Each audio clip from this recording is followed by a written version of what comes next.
मुंबईत सुरू असलेल्या पोलीस भरतीत आपलं नशीब आजमावायला आलेला हा आहे ओमकार आंबेडकर। इतर उमेदवारांप्रमाणेच ओमकार मैदानी चाचणीसाठी मुंबईतील विक्रोळीतील केंद्रावर आला होता।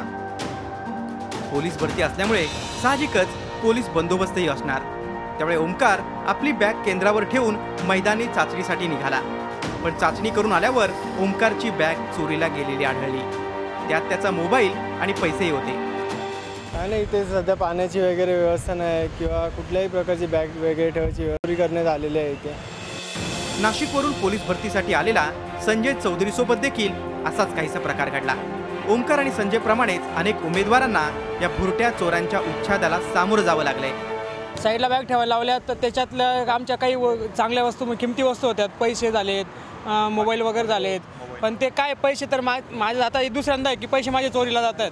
फर्स्ट टाइम माझे पैसे इथं चोरीला गेलेले आहेत नवी मुंबईला पैसे चोरीला गेलेत। आता सेकंड टाइम इथंही पैसे चोरीला गेलेत।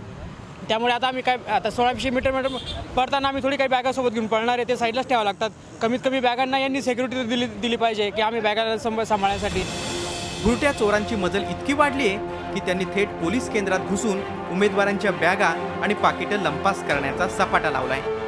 केंद्राशेजारी असलेल्या झाडीत पडलेल्या बॅगा आणि उमेदवारांची कागदपत्रांवरून याची प्रचिती येते। याहूनही कहर म्हणजे आपला ऐवज हरवल्याची तक्रार नोंदवणाऱ्या उमेदवारांच्या हाती कुठलाही गुन्हा नोंद न करता गहाळपत्र स्थानिक पोलीस देत आहेत। इतर इथे बेसिक सुविधा नाही आहेत, पाणी पिण्याच्या वगैरे आणि झोपण्याच्या वगैरे। रात्री आम्ही इथे रस्त्यावर झोपलेलो होतो, बॅगांना सिक्युरिटी नाही काही, आणि आम्ही पाणी पिण्यासाठी गेलो तरी म्हणजे मुलांसारखं आम्ही माणसंच आहे ना एक प्रकारे। आम्हाला काय ताण लागत नाही का, काय लागत नाही का, सगळं जनावरांसारखं वातावरण। आमचं काय म्हणजे सोय पाणी ठेवली असती तर आम्ही चांगला ग्राउंड काढू शकलो असतो, आमच्या पुढचा करिअरचा सवाल असतो। मुंबईत 17,000 जागांसाठी 2.25 लाख उमेदवारांनी अर्ज भरलेत। पोलीस प्रशासन मात्र सारं काही अलबेल असल्याचं सांगतंय। पोलीस व्हायच्या आधीच या उमेदवारांना पहिला सामना चोरांशी करावा लागतोय। निदान आता तरी पोलीस प्रशासनाचे डोळे उघडतील आणि अशा भुरट्या चोरांना गजाआड करायची कारवाई सुरू होईल ही अपेक्षा। अमोल पेडणेकर, झी मीडिया, मुंबई। झी 24 तास रहा एक पाऊल पुढे।